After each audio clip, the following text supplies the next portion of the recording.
ಧರ್ಮಸ್ಥಳಕ್ಕೆ ಸಂಬಂಧಿಸಿದ ಪ್ರಕರಣದಲ್ಲಿ ಯೂಟ್ಯೂಬರ್ ಸಮೀರ್ ಎಂಡಿ ನಿರೀಕ್ಷಣಾ ಜಾಮೀನಿನ ಮೇಲೆ ಹೊರಗಿದ್ದಾರೆ. ಬೆನ್ನಲ್ಲೇ ಯೂಟ್ಯೂಬರ್ ಸಮೀರ್ ವಿರುದ್ಧ ಮತ್ತೊಂದು ದೂರು ದಾಖಲಾಗಿದೆ. ಯೂಟ್ಯೂಬರ್ ಸಮೀರ್ ವಿರುದ್ಧ ಚಿಕ್ಕಮಗಳೂರಿನ ಕಡೂರು ತಾಲೂಕಿನ ಪೊಲೀಸ್ ಠಾಣೆಯಲ್ಲಿ ಮಂಜು ಜೈನ್ ಎನ್ನುವರು ಪ್ರಕರಣ ದಾಖಲು.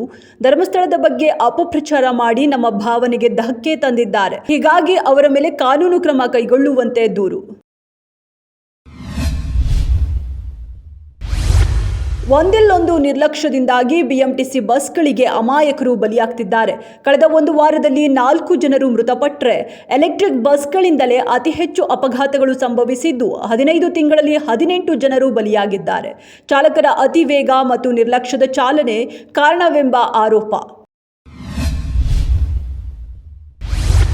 ಉತ್ತರ ಪ್ರದೇಶದ ಝಾನ್ಸಿಯಲ್ಲಿ ಮಹಿಳೆಯೊಬ್ಬರ ರುಂಡವಿಲ್ಲದ ಶವ ಪತ್ತೆಯಾಗಿತ್ತು. 35 ವರ್ಷದ ರಚನಾ ಯಾದವ್ರನ್ನ ಆಕೆಯ ಪ್ರಿಯಕರ ಗ್ರಾಮದ ಮಾಜಿ ಮುಖ್ಯಸ್ಥ ಸಂಜಯ್ ಪಟೇಲ್ ತನ್ನ ಸಂಬಂಧಿ ಸಹಾಯದಿಂದ ಕೊಲೆ.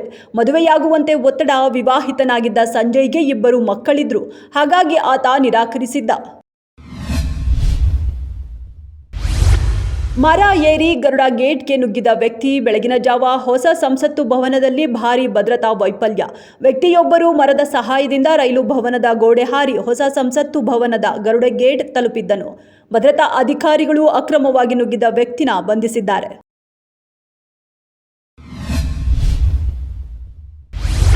ಸುಪ್ರೀಂ ಕೋರ್ಟ್ನ ತ್ರಿಸದಸ್ಯ ಪೀಠವು ಬೀದಿ ನಾಯಿಗಳನ್ನು ಹಿಡಿದು ಡಾಗ್ ಶೆಲ್ಟರ್ಗೆ ಹಾಕಬೇಕೆಂಬ ದ್ವಿಸದಸ್ಯ ಪೀಠದ ಆದೇಶಕ್ಕೆ ತಡೆಯಾಜ್ಞೆ. ಆದರೆ ರೇಬೀಸ್ ಆಕ್ರಮಣಕಾರಿ ವರ್ತನೆ ಇರುವ ನಾಯಿಗಳನ್ನು ಬೀದಿಗೆ ಬಿಡಬಾರದು ಎಂದು ಆದೇಶ.